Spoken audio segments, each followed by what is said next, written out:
Now put your hands together for your next comedian, Hollis Westling.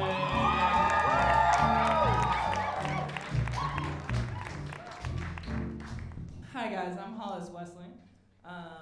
I will leave it all up to you to decide if I'm a lesbian or a 13-year-old choir boy who lost his mom in the grocery store and is too polite to ask for directions.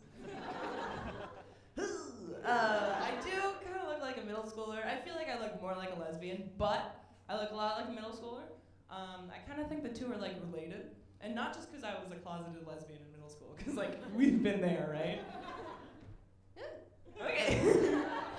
I've always kind of thought that lesbian sex, I say sex because I've been told it doesn't count. Enough crowd, okay. I've always thought that lesbian sex is kind of like the bus ride home from middle school. Stay with me. Because we've got a lot of secret handshakes going on. Fingering. There we go. This guy gets it. Okay. A lot of shit talking. You know, like how middle schoolers gossip and how lesbians call each other bitches in bed. Is that a... I fit. And the occasional chokehold.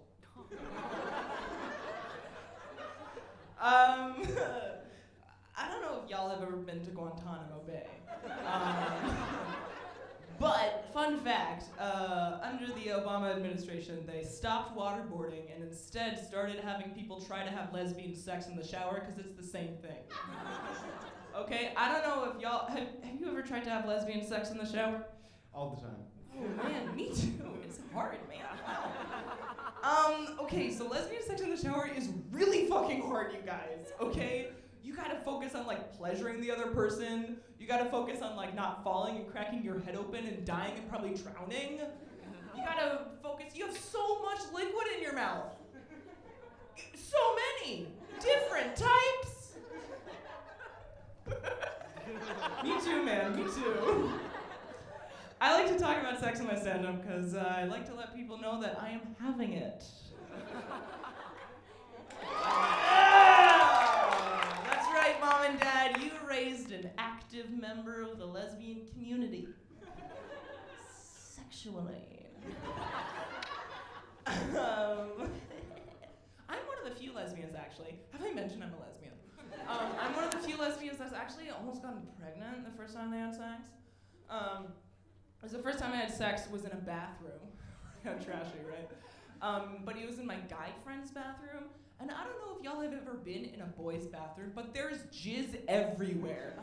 Okay, like I was fully butt naked on the ground. I could have had a wad of jizz crawl into my vagina. I don't know how it works. I'm a lesbian.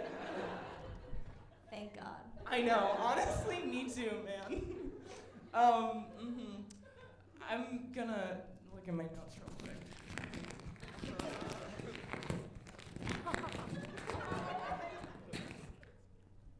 Okay, have any of you guys seen From Justin to Kelly? No. Who said yes? It's too far to reach, but hey, what's up? It's, for those of you who don't know, From Justin to Kelly is the 2003 hit spring break movie musical that Kelly Clarkson was contractually obligated to make after she won American Idol. And yes, she did cry for days afterwards because she found out she couldn't get out of it. It is an hour and a half of white people dancing, bad singing, and Kelly Clarkson. I found a copy of it at a DVD store. That's not Blockbuster. Remember? Okay, so I found a copy at a DVD store, and it was on sale for $1. And I was like, okay, I don't have any standards, sure. And so I went up to the counter and was like, hey, I want to buy a movie, please. And he was like, all right, you know it's only $1, right? And I was like, yes, I want to buy the movie, please. And he was like, all right, you know you can't return this, right? And I was like, I want to buy the movie, please. And he was like, look, it's $1 for a reason. And I said, sir, I want to buy this movie, get blackout drunk, and think about how great the early 2000s were. And that's what I did. I've never seen that movie sober. Because every time I watch it, I learn something new, you know? Like, oh no, Kelly Clarkson can't dance. I adore Kelly Clarkson. I kind of watch a lot of trash, as my mom would say, and not just the dominatrix lesbian porn that I like to watch. Thank you. I watch a lot of Survivor. I don't know if there are any Survivor fans in the audience. Hell yes! Okay, so I went through a breakup in December. Since then, I have watched 32 seasons of Survivor. That's not a joke, that's just a true fact. Survivor is like my Bible, except instead of Jesus Christ, we have Jeff Probst. For those of you who watch Survivor will understand Jeff Probst. He is great, right? He's kind of daddy. Like, I'm gay, but like, he's outdoors daddy, you know? I did go through a breakup. I did get called a cunt, but like, it's okay. I've been doing okay. I've been starting to date again. I know. I recently went on a date, and it was one of those dates, you know, where you like stay up until 2 a.m. waiting for her, and then watch Survivor and masturbate and cry yourself to sleep. Mood. Yeah, big mood, big mood. My roommate said that I got stood up, but I was like, no, we're just taking it slow.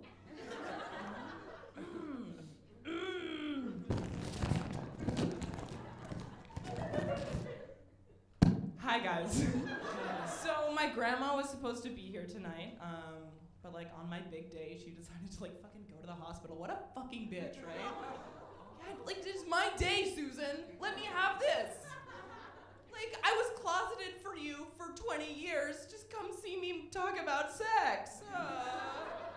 She's fine, but because she's not here, I'm gonna tell some stories about her. Okay. So, my family gathers together every Thanksgiving, because like one time on a Thanksgiving, my grandpa and uncle died, so now it's like been a big thing ever since. And so we're at the Thanksgiving table, and we were all sitting there, and it was the year that 50 Shades of Grey came out. And my grandma, it was dead silent. She was like, you know, I don't get the big hype around the 50 Shades of Grey books. It's kind of like, been there, done that, am I right? This is an 80-year-old Christian woman. And everyone looked at her in shock, and my mom went, Susan! Am I right? Hey, you ever get catcalled? No. No, because you're a man! No. Yeah, I thought not. Okay, well, here's the thing. I have been catcalled like 4 times. This week, I have been called faggot more times than I can count. I guess I do kind of fit the gay male stereotype more than I fit the lesbian stereotype, because like I did musical theater in high school. Woo! I think that's where the list ends though, because I don't dress very well. I kind of dress like a lesbian farmer from the 90s. Or your dad.